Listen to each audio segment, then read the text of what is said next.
मुझ क्या आप मेरी अम्मी बनेंगी? मैं कापियां चेक कर रही थी जब जीद की बात सुनकर हैरत से उसकी तरफ देखने लगी। वो मुस्कुराते हुए मेरी तरफ देख रहा था। मैंने उसे गौर कर देखा और कहा, तुम्हें शर्म नहीं आती ऐसी बातें करते हुए? क्या मैं तुम्हारे कान नहीं खींचूंगी? मेरे डांटते ही उसके चेहरे की मुस्कुराहट गायब हो गई। वो बोला, आप मुझे बहुत अच्छी लगती हैं। मैं 1 क्लास की टीचर थी। जीद 5-6 साल का एक खूबसूरत बच्चा था। डार्क ब्राउन बाल, चमकती आंखें और गोरी रंगत। आमतौर पर मैं किसी बच्चे को डांटने या मारने के हक में नहीं थी और न ही स्कूल की तरफ से ऐसी कोई इजाज़त थी, लेकिन उसकी बात कुछ अजीब सी थी। मैंने कहा, चलो अपनी सीट पर बैठ जाओ। वो खामोशी से अपनी जगह पर बैठ गया। पढ़ाई में ज़ीद बहुत अच्छा था। आज तक उसने कभी मुझे तंग नहीं किया था, लेकिन जब मैं फ्री पीरियड में कहानी सुनाती तो वो दोनों कहानियाँ डेस्क पर रखकर, हाथों पर चेहरा टेक कर, प्यार और मोहब्बत से मुझे देखता रहता, मुस्कुराता रहता। आमतौर पर मेरे तमाम बच्चों के साथ ताल्लुकात बहुत अच्छे थे। मैं सबकी पसंदीदा टीचर थी, लेकिन जीद पूरी क्लास में सबसे ज़हीन था। वो होमवर्क सबसे पहले मुकम्मल करता और मुझे चेक करवाता। एक दिन जब मैं क्लास में दाखिल हुई तो ज़ैद दूसरे बच्चों से झगड़ रहा था। वो किसी बच्चे का गिरीबान पकड़कर झंझोड़ रहा था और कह रहा था, तुम होते कौन हो मुझ सफ़्क़ के बारे में ऐसा कहने वाले? मैं तुम्हें नहीं छोड़ूंगा। मैंने पूछा, ये क्या कर रहे हो? उसका गिरीबान छोड़ दो। ज़ीद बोला, ये कहता है कि आप गंदी हैं, मैं इसे नहीं छोड़ूंगा। मैंने कहा, ज़ीद छोड़ दो उसे। फिर मैंने दूसरे बच्चे से पूछा, ईरान ये क्या कह रहा है? ईरान ने नज़रें चुरा लीं। शायद वो मुझे गंदी टीचर इसलिए कहे रहा था क्योंकि कल ने उसके होमवर्क न करने पर डांट दिया था। ज़ीद ने ईरान को धमकाया, बोला, अब क्यों खामोश हो?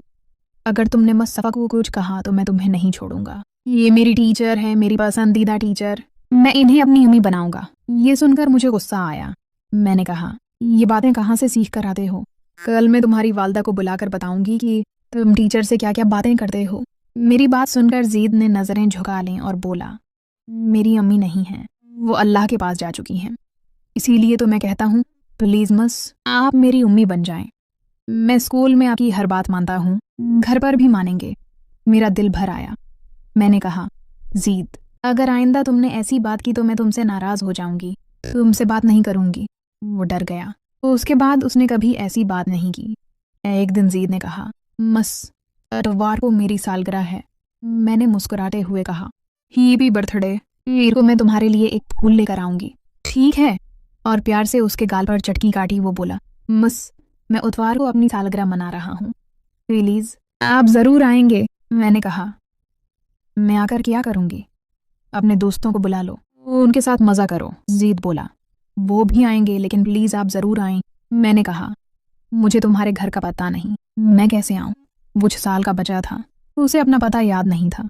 उसने कहा, कल मैं अपने अबू से लिखवा कर ले आऊँगा, फिर आप आएंगी ना? मैंने कहा, हाँ आज जाऊँगी, लेकिन मेरा उसके घर जाने का कोई इरादा नहीं था। मैं हर बच्चे की सालगिरह पर उनके घर नहीं जा सकती थी। इतवार को मेरे ससुराल वाले मंगनी की रस्म के लिए आए। मैंने जावेद, अपने होने वाले शोहर, को पहले कभी नहीं देखा था, सिर्फ एक तस्वीर देखी थी। वो एक अच्छा नौजवान था, अच्छी नौकरी वाला। मंगनी का जोड़ा मेरे ससुराल की तरफ से आया था। छोटी सी तकरीब हुई, अंगूठी पहनाई गई। उसकी 2 बड़ी बहनें भी आई थीं, दोनों शादीशुदा। घर में रौनक थी, लेकिन मैं ज़्यादा देर न बैठ सकी। मेरे लिए वो लोग अजनबी थे। मेरी सास 3 महीने बाद शादी करना चाहती थी, लेकिन बच्चों के फाइनल इम्तिहानात में अभी 5 महीने बाकी थे। मैं चाहती थी कि पूरा साल पढ़ा लूँ, क्योंकि अगर दरमियान में छोड़ती तो मैडम 2 महीने की तनख्वाह काट लेते। जब मैंने ये बात अपनी वालदा से कही तो वो बोलें, अरे भाड़ में जाए तुम्हारी नौकरी, तुम्हारे 25,000 की खातिर मैं उन्हें मना नहीं कर सकती। पैर को जब मैं स्कूल गई तो मैंने ज़ीद के लिए एक चॉकलेट ली थी, ताकि अगर वो नाराज़ हुआ तो उसे खुश कर दूं, लेकिन वो क्लास में नहीं आया था। मैंने सोचा शायद सालगिरह की वजह से देर से उठा होगा, लेकिन अगले दिन भी वो नहीं आया। हमारे स्कूल में बगैर इत्तला के छुट्टी नहीं होती थी और ज़ीद 2 दिन से गैर हाजिर था। मैंने मैडम से पूछा, क्या ज़ीद की कोई इत्तला आई है? उन्होंने कहा, नहीं, उसके वालिद ने फ़ोन किया था, उसे बुखार है। 1 हफ्ते बाद ज़ीद आया। वो कमज़ोर लग रहा था, खामोशी से अपनी सीट पर बैठ गया। उसने मुझसे बात तक नहीं की। जब हाफ टाइम हुआ तो वो क्लास से बाहर जाने लगा। मैंने उसे बुलाया, ज़ीद इधर आओ। वो मेरे पास आया। मैंने अपने पर्स से चॉकलेट निकाली और उसकी तरफ बढ़ाई। ये तुम्हारे लिए है बर्थडे गिफ्ट। मेरी बात सुनकर उसके माथे पर बल पड़ गए। उसने कहा, नहीं चाहिए। मैंने पूछा, क्यों, क्या हुआ? ज़ीद बोला, आप मेरी सालगिरह पर नहीं आई थी। मैंने रात तक आपका इंतज़ार किया, मैंने केक भी नहीं काटा। मेरे अबू ने मुझे बहुत कहा, लेकिन मैंने कहा कि जब तक मुसफ़ नहीं आएंगी मैं केक नहीं काटूंगा। आखिर अबू ने मुझे थप्पड़ मार दिया। उसकी आंखों से आंसू बह निकले। मैंने पूछा, बेटा तुमने केक क्यों नहीं काटा और तुम्हारे अबू ने क्यों मारा? ज़ीद ने कहा, वो ऐसे ही करते हैं, जब भी गुस्सा आता है मारते हैं। उन्होंने कहा, तुमने ये क्या मस लगा रखी है? नहीं आई तो नहीं आई, लेकिन मैंने अबू का थप्पड़ खा लिया, फिर भी केक नहीं काटा। मैं पूरी रात रोता रहा। सुबह मुझे बुखार हो गया, मेरा दिल दुख से भर गया।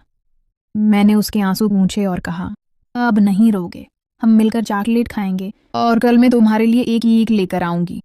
हम गिलास में तुम्हारी सालगिरह मनाएंगे, सबको केक खिलाएंगे, ठीक है? ज़ीद ने मुस्कुराते हुए कहा।